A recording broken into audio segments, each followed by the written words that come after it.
Good evening, everyone. Things have been going great across the country with our activism teams. We are not at the end of the day yet for everything, but we are at the end of the day today for our activism because it is dark. A little bit hard to do our projects. Speaking of dark, we are going to throw it to our Vancouver team. This is Rachel and our Vancouver team. As you can see, it is very dark there. They just finished up their and foggy, as you were saying. Yes. Dark and foggy. Dark and foggy. So they just did a postcarding shift. Whereabouts are you guys at? Like, what region did you do? We're in Langley City, where we actually just did a door knocking shift in Langley. There were 8 of us, and we had 3 groups going out, so we just had close to like a dozen conversations in the last hour between the 8 of us. Nice. Was there any particularly encouraging conversations or difficult conversations? There were, for sure. Alice is one of our high schooler volunteers, and he had a really cool experience. Yeah, so I had a cool experience. We met a woman, and we asked her what her thoughts were on abortion, and she said that some circumstances it was okay. She was kind of like, "Oh, I personally would never do it, but other women may do it, and that's their choice." But after a full discussion and really talking about that, those hard situations they don't negate the fact that every human being is still valuable. And so by the end of the conversation, she came around to realizing that to abort a child because she or he may have a disability or is conceived in poverty is discrimination. So that was pretty cool. And the husband came about after 10 minutes, and we asked what his thoughts were, and he said it was never okay. That's fantastic. Yeah, so and there are a couple more testimonies even at that. Sorry, I didn't quite catch the end of that. And I'm sorry, there were a couple other minds changed and people moving for sure. Also, like I said, there were about a dozen conversations. Fantastic. Well, thanks for braving the cold. I know you said there's a intro video that I have not played yet, but from the beginning of your shift where you said it was 0 and that's cold for you guys out there. It's bitterly cold for us Vancouverites. We almost didn't survive the shift. Yeah. Well, thanks for braving the cold and braving the dark, and I will let you continue your debrief for the evening. Thank you so much. Thanks, Loretta. Yeah, thanks.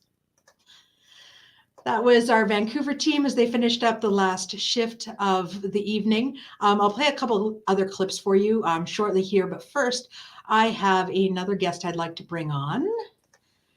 This is Tanya, and she is a great supporter of the pro-life movement, and she actually is involved in a couple different ways. She's a regular volunteer and as well a donor, and so I just wanted to touch base with her and just have a conversation about how she got involved. So Tanya, what was it first that introduced you to the pro-life movement or CCBR? I'm not quite sure which angle you came in at. So why don't you share a little bit about that?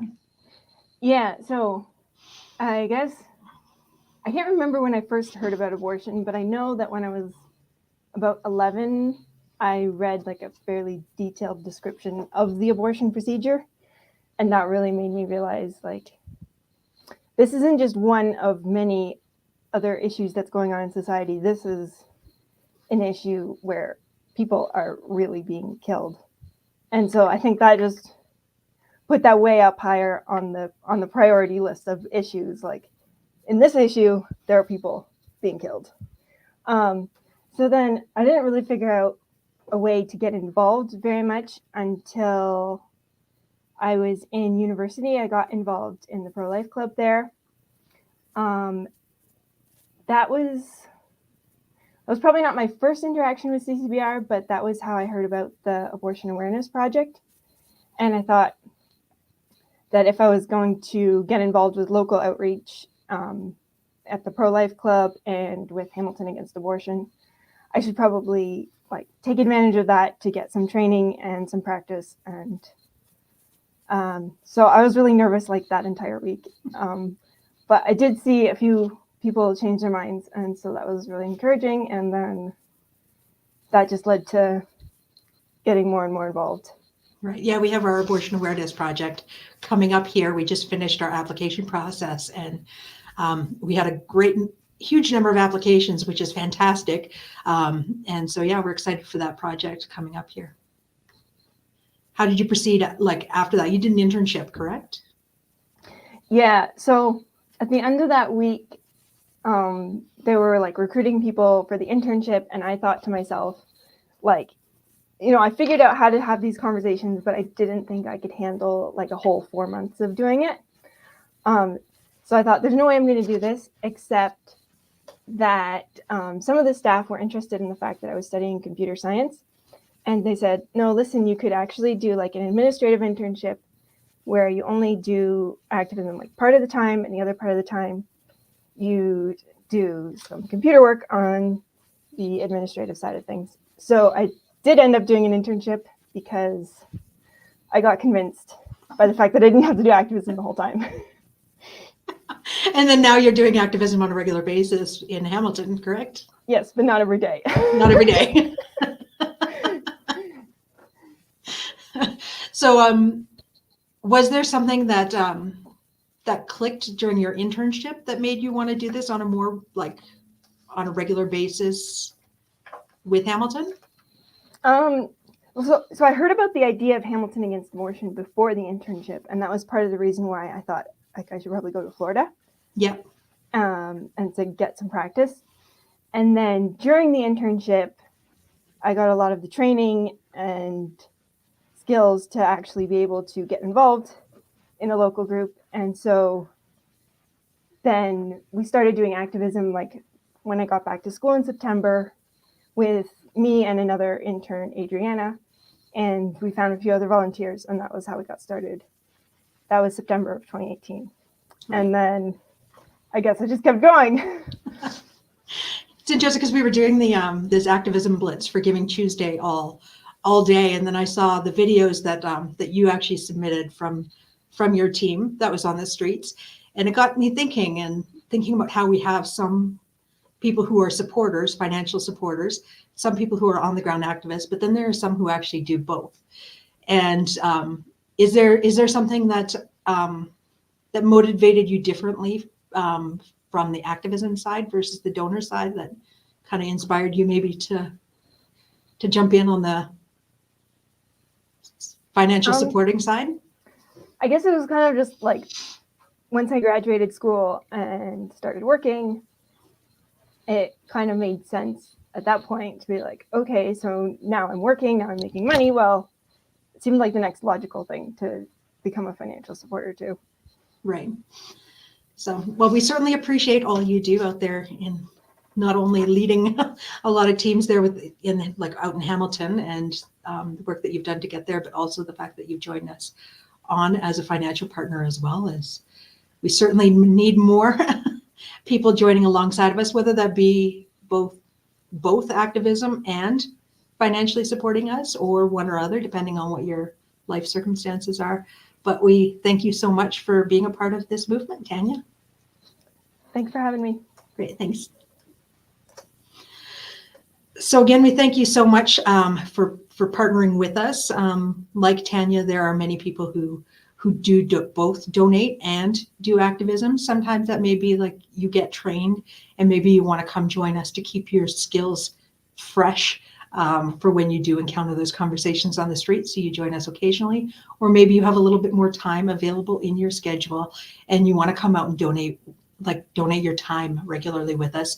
That is certainly appreciated as well. And then we have others who they may be balancing their work life and their family life, which is super important as well. And maybe you're in a position where financially supporting us is what you can do the most.